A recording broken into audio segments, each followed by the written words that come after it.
Greetings to you all for Scripture Saturday as we come into the last weekend of June, and please God move into a situation where we'll have public masses from Monday the 29th of June.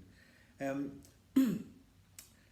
hope this will be our last time, or I think it's going to be our last time before we take a break for July and August, but please God we'll come back again, I hope on the basis of some recommendations and ideas from yourselves to see what we can do once we pick things up in September again.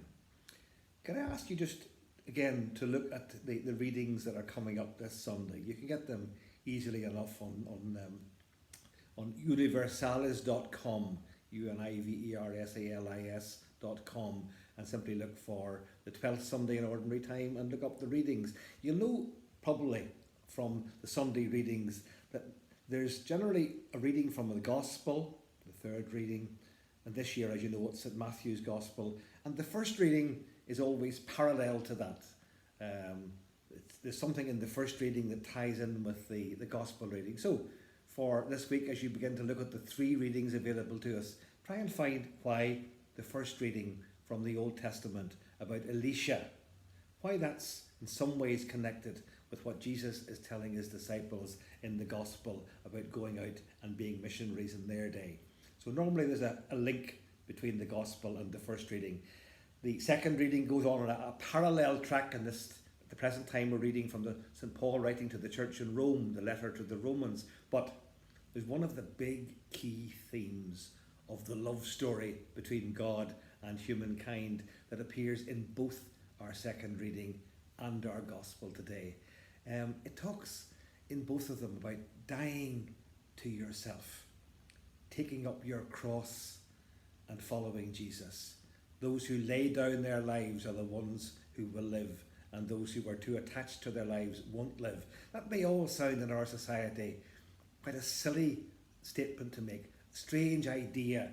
You must die to yourself, you must take up your cross and follow me. Whereas the whole emphasis on the culture, as we know, for your generation, perhaps more than for mine, but nevertheless for all of us, is you must have entertainment, you must have fun, you must be enjoying yourself. That's the only important thing. If something makes you feel good, do it. There's no one can tell you it's right or wrong. Jesus says, no, my story is different. You'll remember the first time we did this, or one of the first times, they talked about this story that goes right from Adam and Eve up to everything being reconciled, brought together again at the end of time in Jesus. And right at the beginning, Adam and Eve had to make a decision. Do we do what God says is the right thing to do?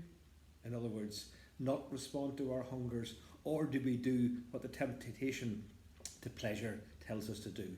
Take the fruit from the forbidden tree.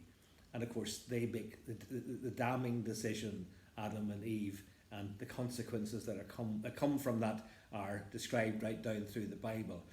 But Jesus is very keen to say we are all capable of wonderful goodness, of being absolute heroes and saints, but there's also a side of us can be very destructive. And we see that all around the world in the lives of so many situations and so many people.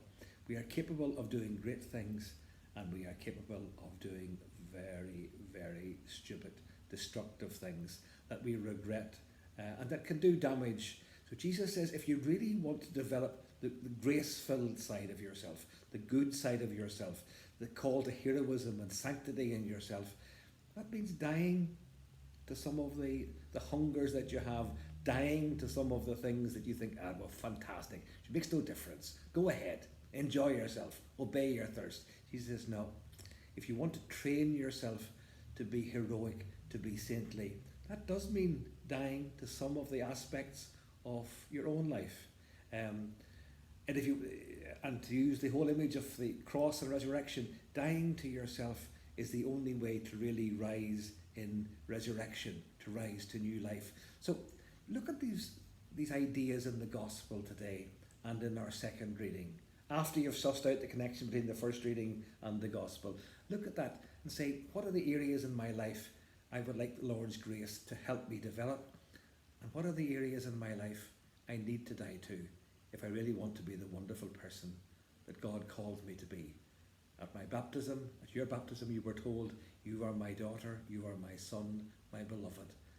Ask the Lord to show you clearly where the areas are you need to die to yourself so that you can be reborn to new life in the power of Jesus' grace. God bless you. See you in September, please God.